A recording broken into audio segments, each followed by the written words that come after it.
Hello everyone, আসসালামু আলাইকুম। আপনারা সবাই কেমন আছেন? আশা করি আল্লাহর রহমতে ভালো আছেন। আমিও আপনাদের দোয়ায় ভালো আছি। আজকে যাব একটু বাজারে। আমার একটা ব্রেসলেট নষ্ট হয়ে যাচ্ছে, একবারে ছিঁড়ে যাচ্ছে হাতের থেকে। আর 4 বছর, দীর্ঘ 4 বছর হাতেতে শুধু খুলেই যাচ্ছে, জোড়া দিচ্ছে স্বর্ণকার, আবার নিলে খুলে যাচ্ছে। এই জন্যই ভাবলাম চেঞ্জ করে নিয়ে আসি। তারপরে অর্ডার দিয়ে বানাতেই দিয়ে আসলাম। পছন্দ করতেছি, মেয়েকে বলছি তুমি পছন্দ করো, মেয়ে বলছে তুমিই করো তোমার তা। ওর আর কোনো ইন্টারেস্ট নাই, ওর সোনার প্রতি কোনো ইন্টারেস্ট নেই। আমারটা অনেক সুন্দর ছিল, বিদেশি 22 ক্যারেটের স্বর্ণ দিয়ে। এখন দেখতেছি কোনটা নিব, কোন ডিজাইনটা নিব। দাদারা অনেকগুলো বেরোয় দিল, তার মাঝে আবার একটা বল কিন্তু ভাল লাগছে না, কি আর করার।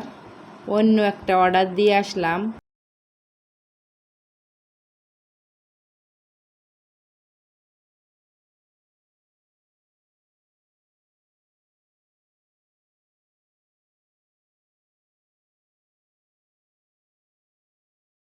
অবশেষে এই ডিজাইনটাই পছন্দ হলো, তাই বললাম দাদা এইটাই বানাই দিয়েন, দেখা যাক এটা কয়দিন টেকে। স্বর্ণ তো খালি কমই হয়ে যায়, ভেঙে বানালে তো কম হবেই।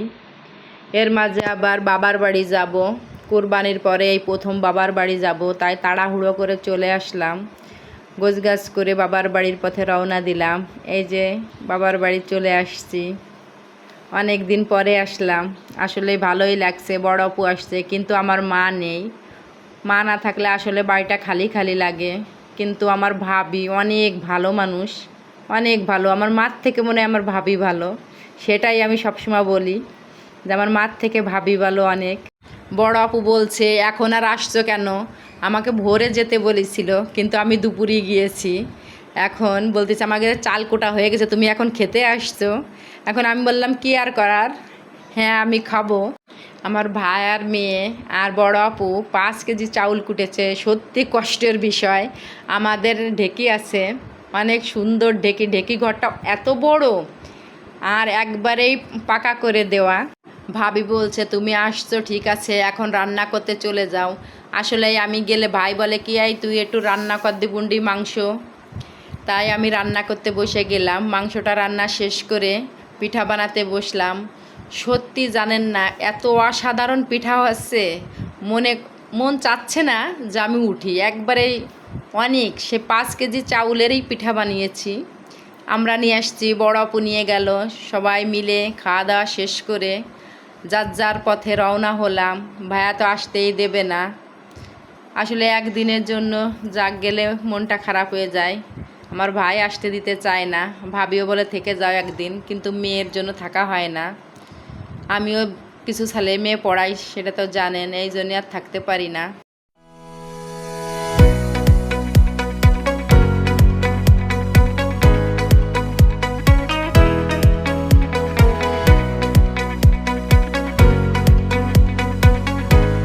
মেয়ে বাড়িটা ঘুরে ঘুরে দেখছে, তা আমি বললাম ভিডিওটা করে ফেলো।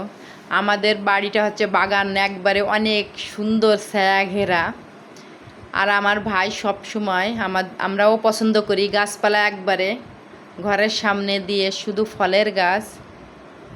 ভাই ছেলে আবার মুখ ঢেকে রাখছে। আমার নন্দাই আবার কি জুনু দিয়ে গেল একটা কাগজ।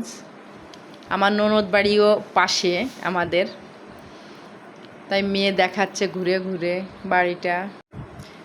মেয়ে আবার গুড় দিয়ে পিঠা খেতে চেয়েছিল বাসায়, তা আমি ভাবলাম ভাবি গুড় আছে কি না, কছে হ্যাঁ আছে, ভাবির বোন আবার দিয়েছিল গুড়। তাই এবার মেয়েকে দিলাম যে তুমি একটু খেয়ে দেখো। মেয়েতে 1 পিস খাওয়ার পরে অনেক বড় বড় পিঠা হয়েছে।